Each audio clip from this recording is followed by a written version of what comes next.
Russian figure skaters are back to the international stage.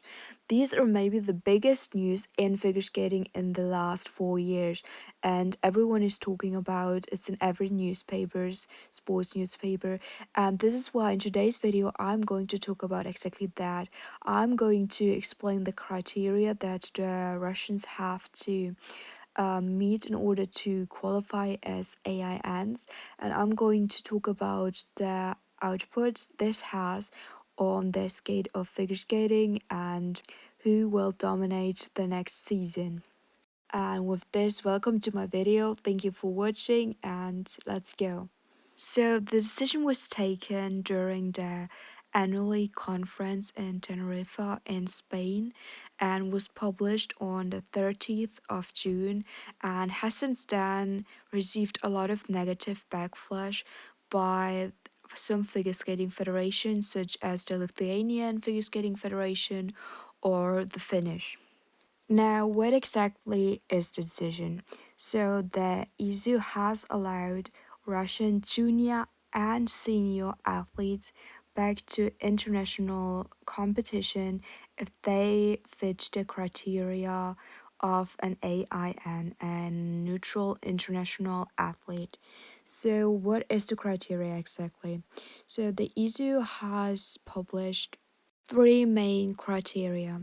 So the first one is if they're active military personnel or employee of state security services in Russia or Belarus. So this rule probably does not apply to most skaters, which would make them safe.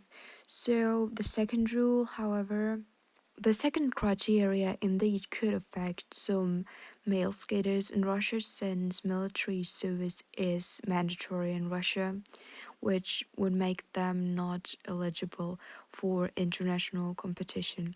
And now we come to the main criteria, which will probably be the reason why most skaters who don't qualify as AIN don't. So the third criteria basically says that you since 2022 are not allowed to have supported the war in Ukraine. However, this criteria is also the most difficult one because we don't know what support means. Does it mean that if you skate and show that funds the war in Ukraine, is it already support or will they get cleared?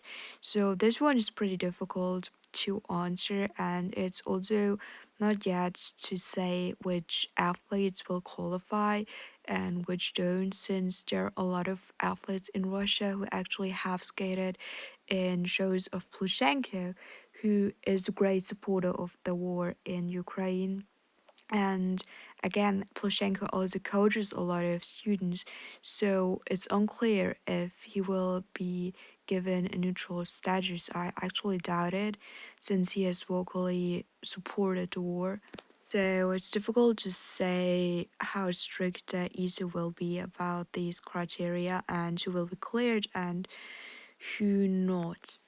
Now, to the reasoning of the ESA why they took this decision, they said that the athletes should not be punished for their government. So now to the great question, how many spots they will receive. So for the two great tournaments in the upcoming year, the World Championship and the European Championship, they will get the minimum quota for a country since they have no ranking within the last 4 years, which is one spot per competition. So one spot for international neutral athletes in the European Championship and one in the World Championship. So now this includes both Russian and Belarusian athletes. However, some critics said that it could be that Belarus and Russia could both get one spot like it was in the Olympics, but as for now, they said that AIN counts as one country and they will get one spot for the Europeans and one for the Worlds. And they will also get one spot for the Junior World Championship the next year. Now, as I already mentioned, the Finnish Figure Skating Federation was very negative, respond very negatively to the comebacks of the Russian and Belarusian figure skater. And since the World Championship the next year is taking place in Finland, this now raises the question of whether the Finnish will allow the Russians to compete or not, because they said that they do not want the Russians there. But we will see how the ESU and the other federation will handle this issue. So now for the Grand Prix and the challengers, it's an entirely different question because the list of the skaters at the Grand Prix has already been published. So this means that there are no quarter places for the Russians there. However, there is the Challengers series. For those of you who don't know what the Challengers is, it's basically a competition where more skaters and also skaters with who are not as good as the top skaters can participate with a maximum of 3 spots per country. And if you perform well in this competition, you can qualify for the Grand Prix series. So this would be the option for the Russian skaters how they could earn their spots for the Grand Prix series. However, for Adelia and Piotr, there is a world ranking due to them competing internationally last year in the Skate to Milan and the Olympics. So it could be that those two actually could qualify for the Grand Prix automatically. So now to the question to who the Russians will send.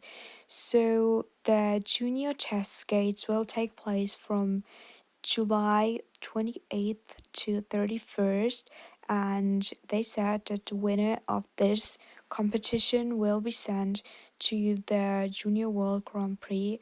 And it could be that the same applies to seniors, that those who perform well at the test skates or the Russian Grand Prix series, that those skaters will be sent if they're declared neutral athletes. So, what do you think? Who will win the European and World Championship this year with the Russians being back? Please write me into the comments and please do not write anything off topic that has nothing to do with figure skating. Please do not involve politics and thank you so much for watching. I really appreciate it.